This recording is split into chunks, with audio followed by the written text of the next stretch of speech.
Hello friends. So today's topic is probability distribution. That is also known as theoretical distribution. Myself, Professor Chetan Birla. Let us start the chapter. So before we have an understanding of theoretical distribution, we need to understand what is frequency distribution. Yes. So frequency distribution क्या है? Frequency distribution provides an understanding. Now, किसकी understanding?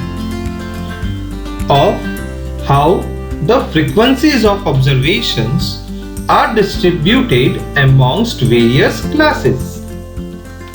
For example, if we roll a die 100 times and record the outcomes. So, a frequency distribution will tell us how many times frequency did we get outcome 1. 1 कितनी बार आया in 100 times में. How many times 2 and so on and so forth for each of all the possible of outcomes में 1, 2, 3, 4, 5, 6 के 1 came how many times? 2 comes how many times? 3 comes how many times and so on यानी 6 भी कितनी बार repeat हुआ. Now this way of noting frequency distribution through actual observation is called empirical. मतलब कि जब आप 100 times practically डाई को throw करते हैं, रोल करते हैं और उसको एक्चुअल लिखते हो तो उस एक्चुअल ऑब्जर्वेशन को हम कहते हैं empirical. Now it is not possible to conduct an empirical study and form frequency distribution through actual observation. In such cases we use theoretical distribution. हम यूज करते हैं. Theoretical distributions are based upon mathematical formulas and logic rather than on empirical observations. मतलब कि 100 times practically possible नहीं है, इसीलिए हमें theoretical distributions को use करना पड़ता है. यहाँ पे इसीलिए लिखा है that theoretical distributions are based upon mathematical formulas, यानी हमने mathematical formulas बनाया है. हम लोग एम्पेरिकल ऑब्जर्वेशंस प्रैक्टिकली नहीं कर सकते हैं. So an observed frequency distribution in many case may be regarded as sample माना जाता है. एग्जाम्पल है दूसरा, the lamps produced by a manufacturer. It may be possible for the manufacturer to specify the length of life of the lamps produced by him up to a reasonable degree of accuracy. तो जो manufacturer है वो आपको बता सकता है कि भाई length of life of lamp जो है वो कितने आवर्स चलने वाली है. By studying the effect of a particular type of missiles, हम जब कोई पर्टिकुलर टाइप ऑफ मिसाइल की स्टडी करते हैं then it may be possible for our scientist, वो सजेस्ट कर सकते हैं कि नंबर ऑफ सच मिसाइल्स कितनी नेसेसरी है to destroy an army position of our enemy. So by knowing the distribution of smokers, हम लोग जो स्मोकिंग करते हैं, social activities may warn the people of locality about the nuisance of activity and passive smoking and so on कितना हो रहा है.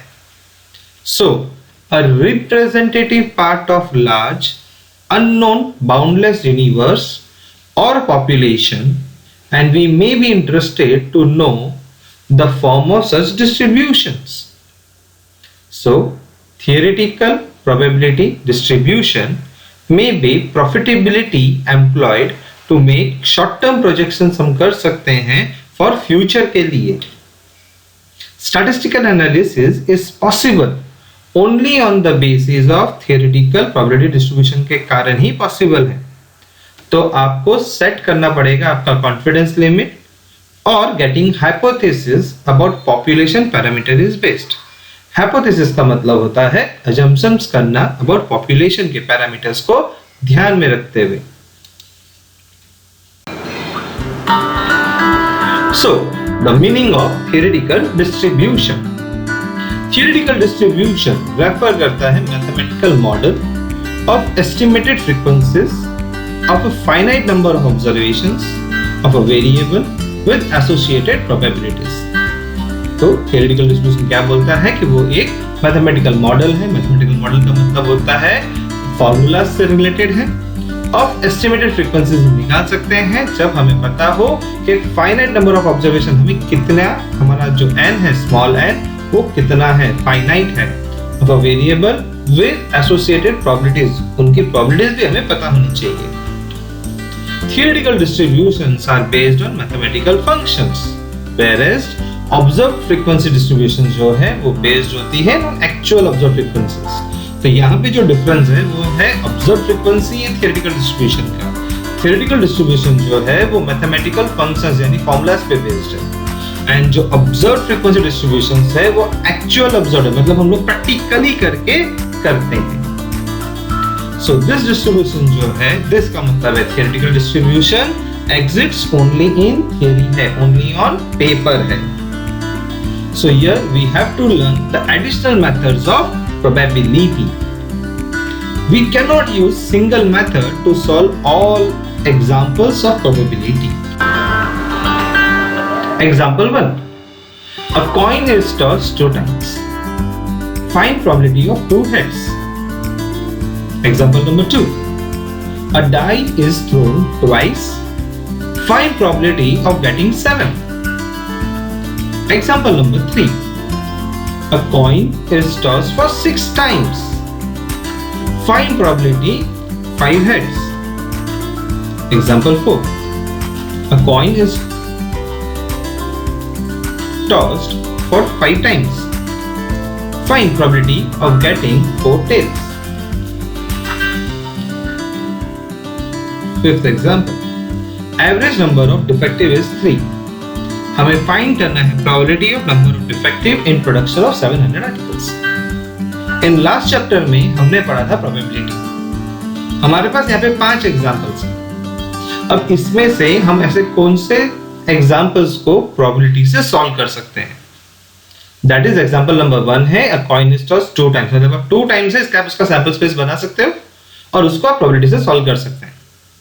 A die is thrown twice, मतलब डाई को जो है आपने thrown twice किया, इसका भी आप sample space बना सकते हो, इसीलिए आप इसको solve कर सकते हो with the help of probability. But now coin is tossed for 6 times. आप क्या 6 times coin को toss कर सकते हैं भाई? और उसका कर तो सकते हो, पर उसका क्या sample space possible है practically लिखना? Answer is no. So उसी तरीके से जब मैं coin को toss करता हूँ 5 times, क्या possible है सैंपल स्पेस लिखना? नो. क्या मैं 700 आर्टिकल्स के डिफेक्टिव को फाइंड कर पाऊंगा? नो. तो यहाँ पे इसीलिए हमें पढ़ना पड़ता है theoretical distribution. So that means जहां पे प्रोबेबिलिटी की लिमिटेशन स्टार्ट हुई वहां से थियोरेटिकल डिस्ट्रीब्यूशन स्टार्ट हुआ. So we understand the method of probability changes according to sample size, nature of variable and objective to study. So here we have to learn the additional methods of probability. So theoretical distribution जो है वो 2 part में divide हुआ. First था discrete, जिसका मतलब होता है कि random variable must be an integer, मतलब कि जो आपको exact आंसर दे, exact नंबर दे. दूसरा है continuous. Random variable is a real number के, इसका मतलब होता है कि यहाँ पे आपका आंसर जो है वो पॉइंट में भी आ सकता है. Discrete is divided into 2 parts. First is binomial and second is Poisson distribution. Continuous is divided into 4 parts. Yes, first normal, second T distribution, chi square and F distribution. So that means total कितने type के distributions अगर आपको देखा जाए तो binomial है, Poisson है, normal, T, chi and F. But if I used to say that T distribution, chi square and F distribution is not in syllabus. Thank you for watching this video. Kindly subscribe the channel and get more videos notifications in future regarding to this chapter. For any query, you can call WhatsApp me on 76008 28696. Thank you.